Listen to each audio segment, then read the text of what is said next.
गंगा नदी को मोक्षदायिनी और जीवनदायिनी के नाम से जाना जाता है। दोस्तों, कहा जाता है कि गंगा माता की यह कथा सुनने मात्र से गंगा स्नान का फल प्राप्त होता है।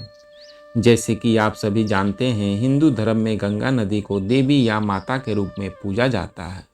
धार्मिक मान्यताओं के अनुसार माँ गंगा में स्नान करने से जीवन में आ रही समस्याएं दूर हो जाती हैं। दोस्तों, गंगा जयंती के उपलक्ष्य पर कथाएं लाए हैं। गंगा नदी के जन्म और उद्गम से जुड़ी हुई कथाएं प्रचलित हैं।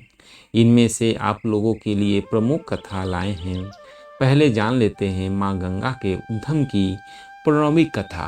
प्रणवी कथा के अनुसार राजा बलि नामक शासक ने भगवान विष्णु को प्रसन्न करके पृथ्वी लोक पर अपना अधिकार जमा लिया था और स्वयं को भगवान समझने लगा था। अहंकार में चूर होकर राजा बलि ने देवराज इंद्र को युद्ध के लिए ललकारा। स्वर्गलोक पर खतरा मंडराता हुआ देखा। देवराज इंद्र भगवान विष्णु से मदद मांगने पहुँचे। तब राजा बलि के उद्धार के लिए भगवान विष्णु ने वामन रूप धारण कर लिया। उसी समय राजा बलि अपने राज्य की सुख समृद्धि के लिए अश्वमेध यज्ञ करवा रहा था, जिसमें उसने विशाल ब्राह्मण भोजन का आयोजन किया और उसे दान दक्षिणा दी। तभी भगवान विष्णु वामन रूप में राजा बलि के पास पहुँचे। बलि को यह अभ्यास हो गया था कि भगवान विष्णु ही उनके पास आए हैं। राजा बलि ने जब ब्राह्मण से दान मांगने के लिए कहा, तब भगवान वामन ने राजा बलि से 3 कदम जमीन दान के रूप में मांगी।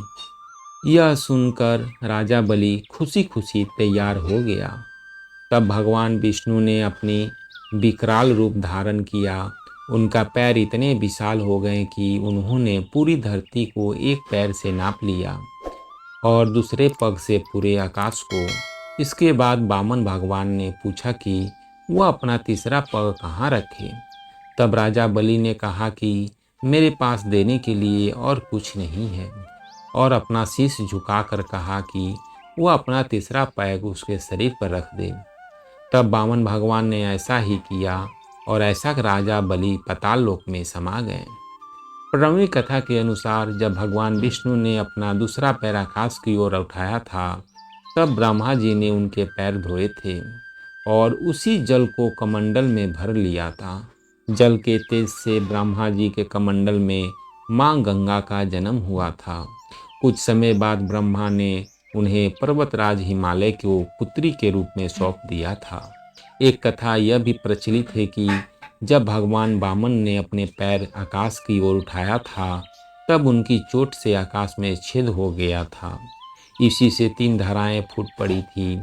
एक धारा पृथ्वी पर गिरी, दूसरी स्वर्ग में और तीसरा पाताल लोक में चली गई। इसलिए माँ गंगा को त्रिपथंग के नाम से भी जाना जाता है। जय गंगा मैया की। दोस्तों, ये जानकारी कैसी लगी हमें ज़रूर बताएं और हमारे इस चैनल से जुड़े रहें। धन्यवाद।